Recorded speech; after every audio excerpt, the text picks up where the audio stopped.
There's a certain kind of mistake that doesn't just backfire, it detonates. It's a kind where someone is so convinced they're right, so used to getting their way, that they don't stop to think about consequences. They just act. And when reality hits, it hits hard. That's exactly what happened the day Michelle Higgins decided to send a patrol team onto my farm. What she didn't know was that she picked the worst possible day to try it. I own a farm just outside a tightly controlled HOA neighborhood. 40 acres of open land, a farmhouse, a few barns, and enough distance from everyone else to enjoy actual silence. It's the kind of place where you can wake up early, step outside, and hear nothing but wind and birds. No HOA, no rules, no one telling you what color your fence needs to be. And for me, that was the whole point.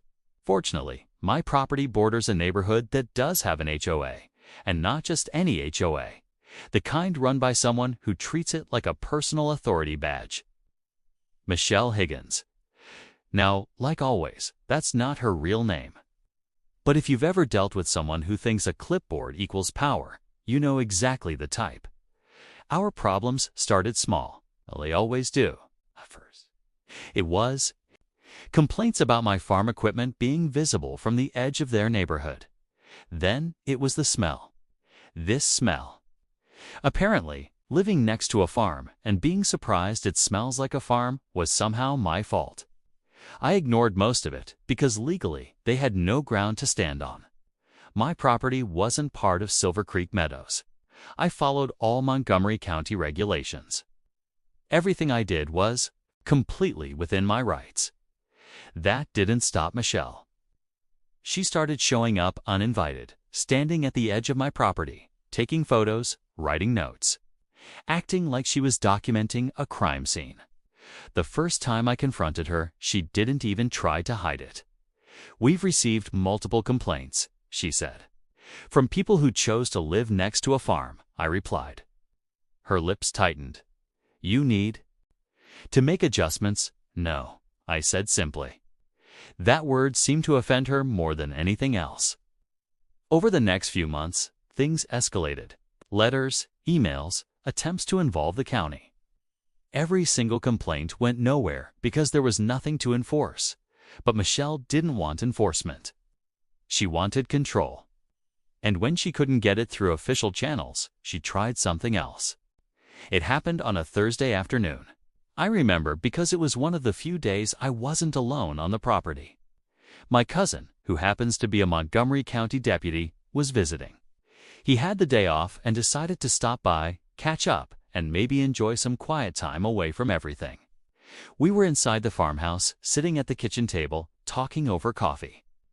Normal, relaxed, until we heard engines, multiple vehicles pulling up fast. I frowned and stood up, walking toward the window. 2 SUVs, black, no official markings, and 4 men getting out. Uniforms, but not standard law enforcement. More like private security. "Expecting company?" my cousin asked. "Nope," I said. We watched as they approached the front gate. Didn't knock, didn't call out. One of them went straight to the latch and tried to open it, locked, so he stepped back and motioned to one of the others. That's when I saw the bolt cutters. I felt my jaw tighten. "You've got to be kidding me," I muttered. My cousin stood up slowly. "Those aren't deputies," he said. "I know."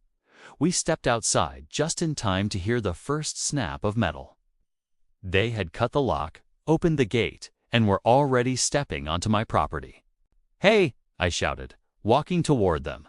"What do you think you're doing?" They didn't stop, didn't even look surprised. One of them, clearly the one in charge, turned slightly and said, "We've been authorized to access this property." "By who?" I demanded. "The HOA," he replied. Of course she did. "You're trespassing," I said. "You need to leave now." He shook his head. "We're here to conduct an inspection." That's when my cousin stepped forward, calm, quiet, but with a presence that immediately changed the air. "No, you're not," he said. The man finally looked at him, really looked, and something shifted. "Who are you?" Instead of answering, my cousin reached into his jacket, pulled out his badge, and held it up. Everything stopped. Instant silence, the kind that hits so fast it almost feels loud. The man's expression went from confident to confused to very, very concerned. "You broke a lock," my cousin said evenly. "Entered private property without permission. And you're claiming authorization from a homeowners association?" No one answered, because there wasn't a good answer. "There is no legal authority here," he continued. "What you've done is criminal trespass, potentially more." One of the others shifted uncomfortably, we were told. He started. "I don't care what you were told," my cousin cut in. "I care about what you did." I pulled out my phone. "Sheriff's office is already on speed dial," I said. That's when the panic set in. "Look, we can explain," the leader said quickly. "You can explain to them," I replied. Within 15 minutes, actual patrol units arrived. Lights, sirens, no confusion this time.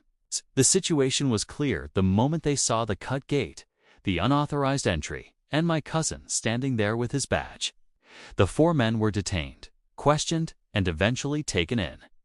But that was just the beginning, because once the story came out, once it was clear that an HOA had hired a private patrol team to force entry onto private property, things escalated quickly. Legally, very quickly. It didn't take long to trace everything back to Michelle. She had authorized it, signed off on it, claimed the farm was a nuisance and needed to be investigated. She thought hiring a private team would make it look official. She thought no one would question it. And she definitely didn't expect a deputy to be sitting inside the house when it happened. The charges, they stacked up. Trespassing, destruction of property, unauthorized enforcement actions. And for Michelle, conspiracy and facilitation. The HOA itself wasn't spared either. Fines, legal scrutiny. Internal backlash from residents who suddenly realized just how far things had gone. I replaced the lock on my gate the next day, stronger this time. Not because I was worried, but because I wanted a clear line, a boundary that couldn't be misunderstood. Michelle, I haven't seen her since. I heard she stepped down or was forced out.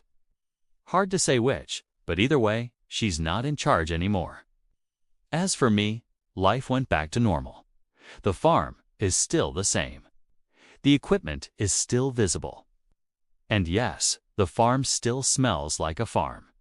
But now, there's one important difference. No one comes onto my property without permission. Anymore? Not neighbors, not patrol teams, not anyone, because some lessons only stick after things go very, very wrong.